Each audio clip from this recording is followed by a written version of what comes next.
Today, we want to continue practicing finding equations of sines and cosines. So here we have two different sinusoidal graphs, and we want to extract the information. We need to write an equation for each of these graphs. Better yet, we want to find a bunch of different equations for these sinusoidal graphs. We want to understand that sinusoidal functions are either sines or cosines, and we have an infinite number of ways we can describe them. So we can describe with a plus or minus sign or a plus or minus cosine, and then we can shift things through periods after that. So please take a moment and find 4 different equations for each of these two sinusoidal graphs.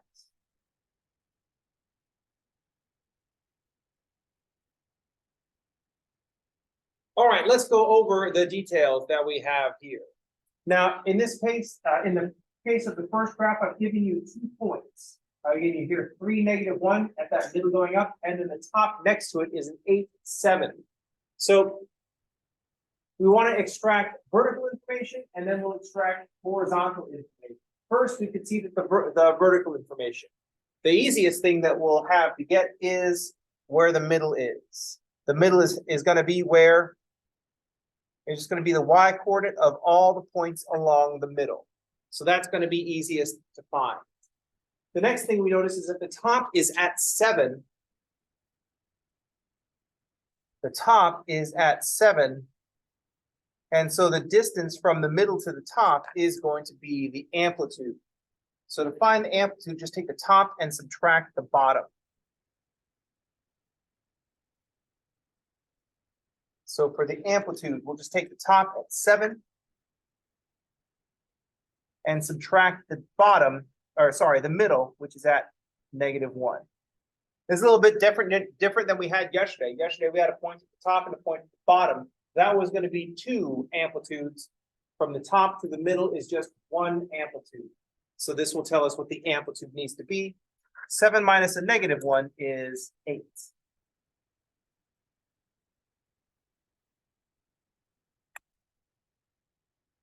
We can use that to find out where the bottom is, although to write the equations, we don't need to know that. But for completeness of information, once we have the amplitude, -1 minus 8 puts the bottom at -9. So now, at least if we started wanting to label points at the bottom, we know the y-coordinate is going to be -9. Most importantly, we need the amplitude and the middle. We've got part of our information right away. We've got the middle, and we've got the amplitude. In the equation, that's going to take care of A and D. Next, we want to move on to the horizontal information. We always start our horizontal information by finding the period. Notice that I've got the difference between the middle going up and the top. Between any 2 consecutive points, that's going to be 1/4 of the period. So 1/4 of the period is 8 minus 3. So 1/4 period is 5.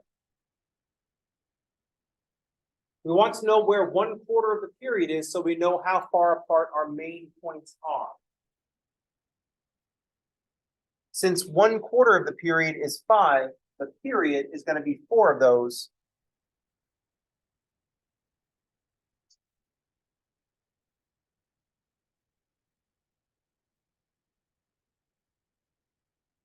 So the period is going to be 20.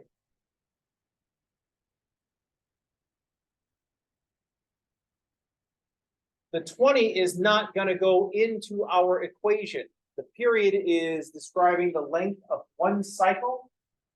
What we want for the equation is the coefficient b. b is 2 pi divided by the period. So that's something else. But we had to calculate the period. Quarter period is 2 pi. So now I can start filling in more points. So I've got this point 3, -1. The top point here is 8, 7. This point will horizontally be 5 units after 8. So 8 plus 5 is 13. All the middle points will have the same -1. This point at the bottom, in case we want to write this one, we'll add 5 again. 1/4 period is 18. 13 and 5 is 18, and the bottom points are at -9. If we take 18 and add 5 again, another 1/4 period, will put us at 23. And the middle points are all at -1. And now we're going to make sure that our period is 20 units long. So 3 -1 is middle going up. 23 -1 is also middle going up. That's a period of 20. The length of one cycle is 20. Going backwards, 3 - 5 is going to be -2.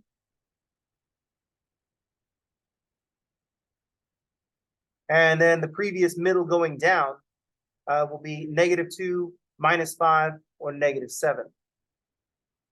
And all the middle points are at -1. So we've got a huge selection of points that we can use to write the equation. Write an equation.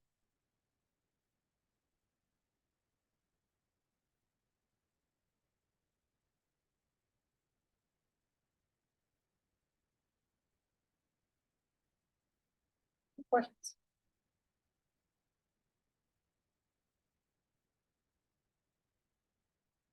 So the horizontal shift depends on what we choose to be a starting point. So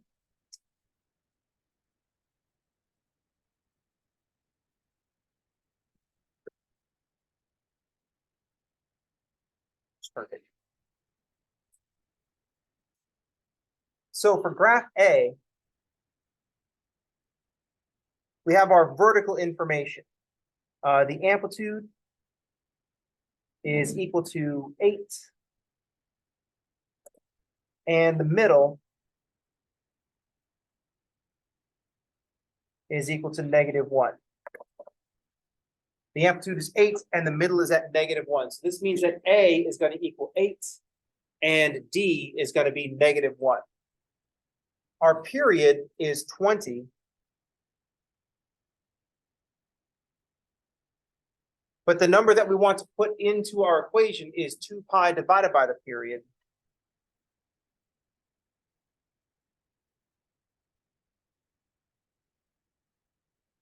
And we can simplify that to pi over 10.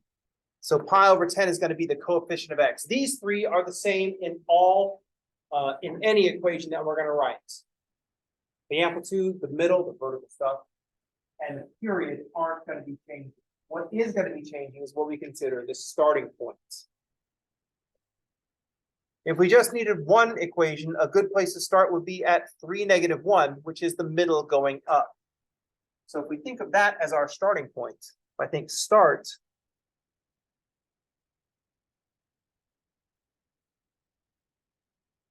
at 3 - 1,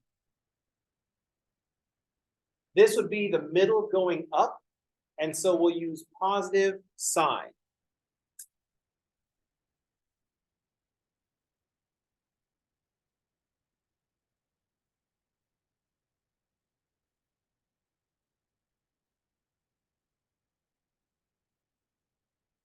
If we use this point as our starting point, our horizontal shift C will be 3.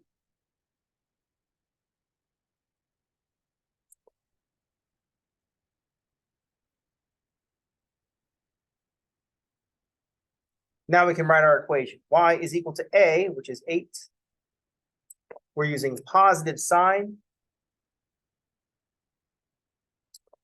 In the first set of parentheses, we put the coefficient of x, which is b, which is pi over 10.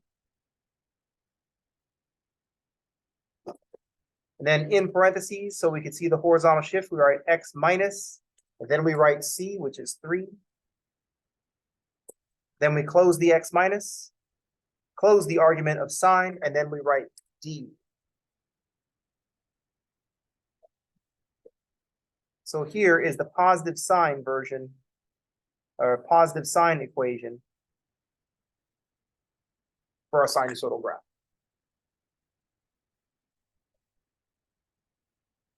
Any other equations that we write, the amplitude, the middle, and the period, which means the coefficient of x, will all be the same. The only thing that we can adjust is whether we're using plus or minus sign, and that'll change the value of the horizontal shift. So I could write y equals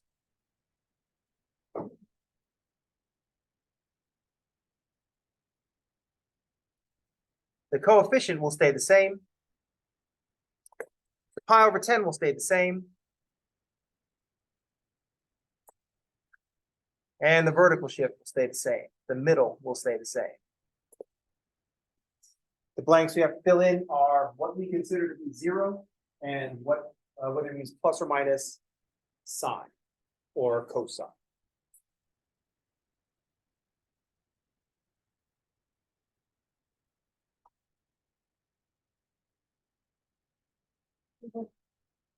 Yeah. Yeah. So if we start at the point 8,7,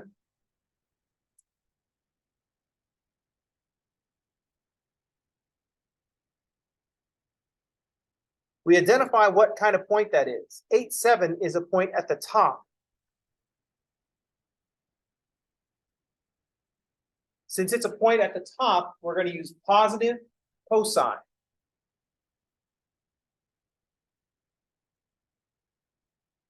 So our trig function will be cosine.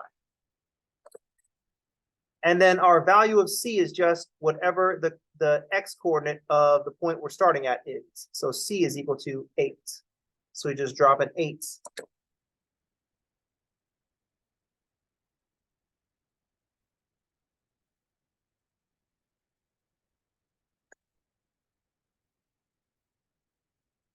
These two functions will produce the same graph. Even though I switched the horizontal shift, I also switched to a positive cosine from a positive sine.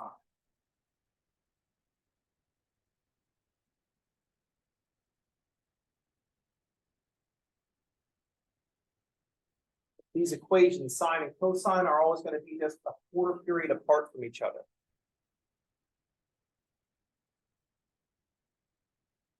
I do want to use one with a negative value of c because we got to remember that the equation says x minus c, but at the end we have a plus b. So the middle is a -1, so I've been writing -1. But when c is 3, it looks like x minus 3 because the base model says x minus c. So if I choose a different starting point, I'm going to go backwards to this one at -2, -9. So if we start at -2, -9, here we're starting, this is a point that's at that we would identify as the bottom. And so that means it's going to be a negative cosine. And what we want out of this one is that c is -2. Let's write all the stuff in our equation that is the same. So the stuff that is the same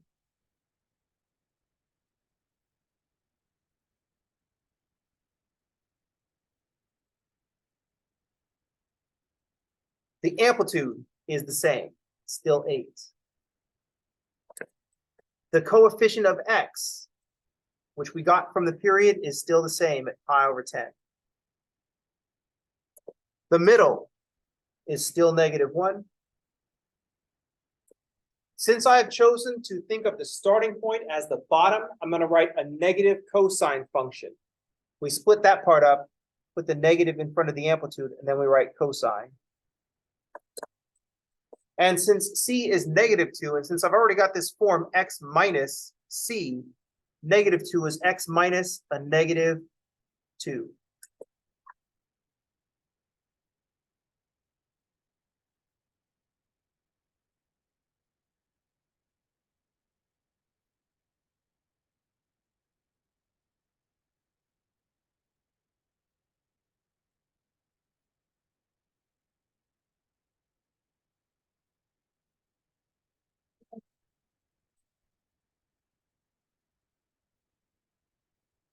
did ask for 4. I've got a plus and minus cosine. Then I have a plus sign. I need a minus sign. I'm just going to go back for one more point.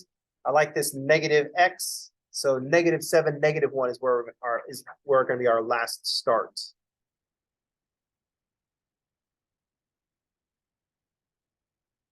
-7, -1 is a point that we would call the middle, but going down.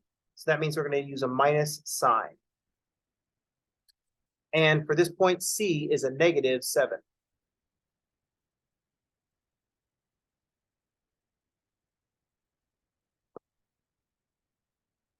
Three of the things are going to be the same. The other two depend on our start. So I'm going to write a y equals.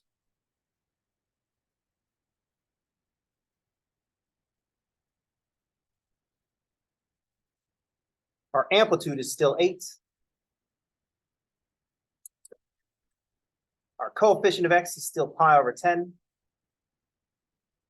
And our middle is still 1. Notice those are the 3 things that don't change. The things that do change are plus or minus, sine or cosine, and the value of our horizontal shift.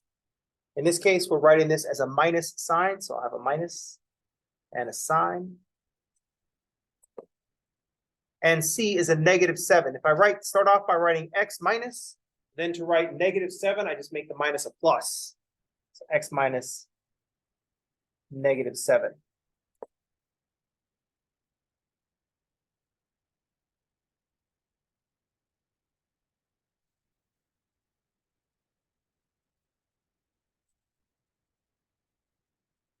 Then we have 4 different equations that represent the same function.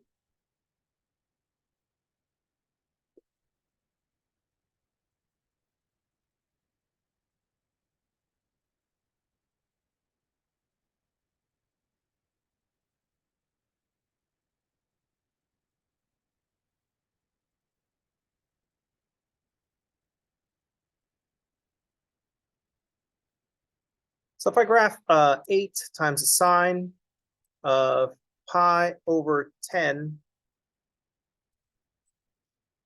x minus 3, close that one, close the sign, and -1.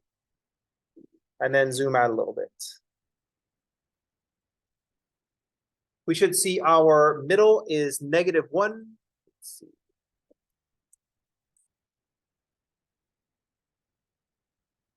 So there's our point 3, -1. And there's the other point that we were given, 8, 7. The other points that we could find, -2, 9, and -7, -1. These are all points that we found on our graph. So we check our answers on our favorite graphing calculator. We should have a bunch of different equivalents. So there was also a version of this that was a negative sign. So notice if I multiply by -1, that takes all the positive and make it negative, and all the negative and make it positive. So it flips it over, and multiply by -1 makes a reflection. But if I shift this graph, if I shift this green graph, I can move them in line. So the negative sign that I used was a +7. And so now the graphs are right on top of each other. Now the graphs agree.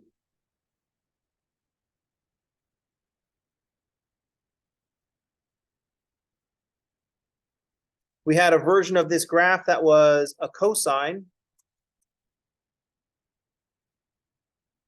Notice that the cosine is out of phase with the other graph. This cosine is out of phase with the other graph. I've got to change my my cosine to be a -8. So changing this to -8 brings it in line with the other two. Now the graphs are all in phase. And finally, the last one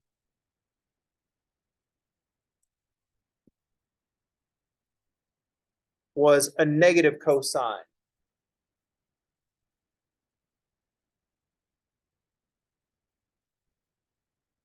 That negative cosine is out of phase, but it has the right shape. I just have to shift it over to bring it in phase with the other one. So that one, negative cosine needed a +2.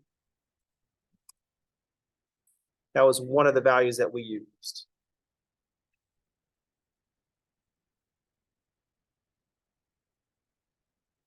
Any questions?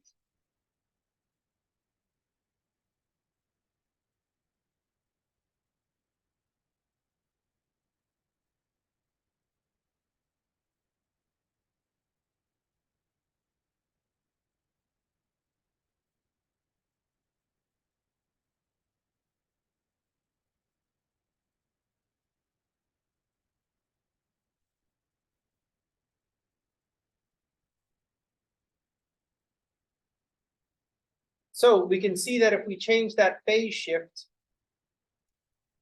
we can move where that's moving the graph back and forth. And if I move C down to, did I give enough? I'll put 10.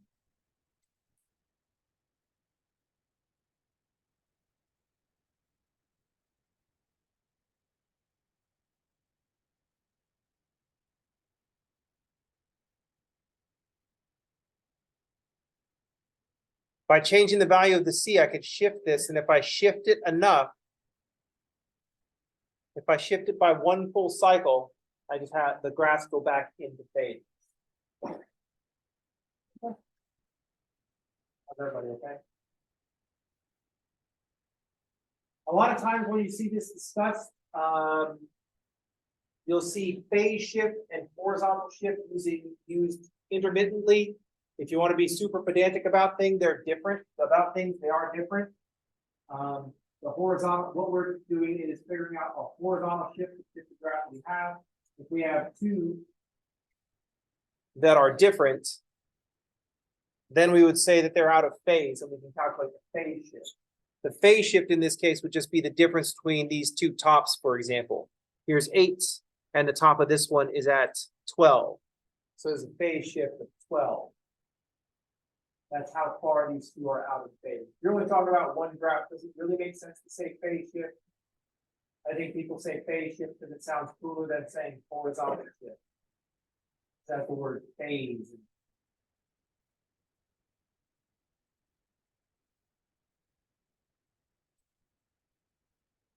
It's kind of like when people say that begs the question, when in fact they mean that raises the question.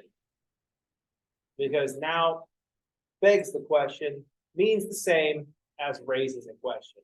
It didn't used to, but it does now because everybody does it.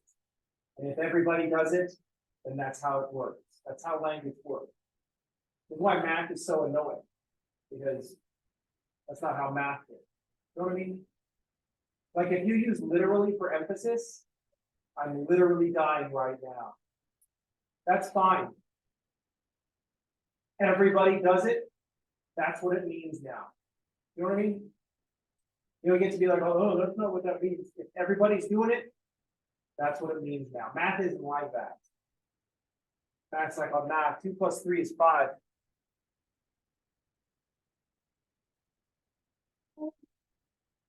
Except for sometimes when 2 + 3 is 6, we have like large values of 2 and large values of 3. Good question. How's everybody okay? This is why we should like math. Math doesn't do big things like change what words mean. Like people make time travel movies where they go back to some olden days.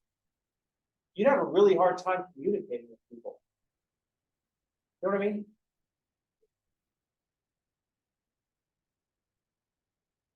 Like a kid in King Arthur's court. That kid is not going to be able to communicate with King Arthur's court. They might be speaking the same. They might call when they're speaking the same language, but they ain't speaking the same language.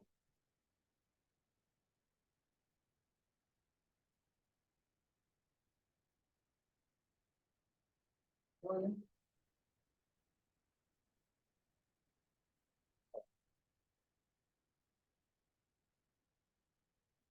I'm just saying that if you go back in time, don't bring your phone, you won't get any signal. Bring algebra. Bring your knowledge of algebra. So if you see a bunch of people walking around with togas, introduce them to the concept of 0 as a placeholder, and then talk to them about algebra. And if you meet Pythagoras, say, well, hey, we've got a summary for your theorem. It's called a² + b² = c². And you say, I use this letter to represent this length. And they'd be like, oh my God, that is so dope. They wouldn't say it that way because we're not speaking the same fucking language anymore. That was great, and that's English, like dope is English. I don't know, does it transcend? But if you start writing stuff down, if you draw a right triangle, they'll know what that is. Anybody want to say this link? A. And just like make an A. They'll start to figure it out. What I'm saying is they're going to communicate through math. Even if you speak Greek, I don't know how you speak Greek. It's not the same anymore. It has changed. But if you bring math. Now this offer only applies to people that will blend in visually. I have a feeling if some of you tried this, you go back in time, think about algebra, they would like probably murder you for being like a witch like that. But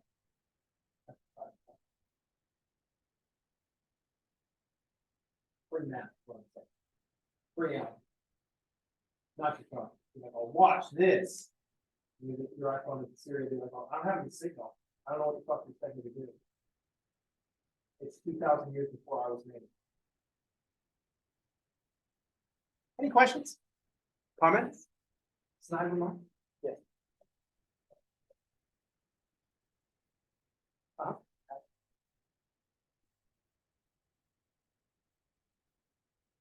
It's always 1/4. The points, the middle going up, the top, the middle going down, the bottom, those named points, those points that we're looking for, those will always be 1/4 period apart. Because what we're thinking of is thinking where the period is us going around the circle one time, and that circle is broken up into 4 quadrants. So first quadrant, second quadrant, third quadrant, fourth quadrant. That'll always be 1/4 period apart.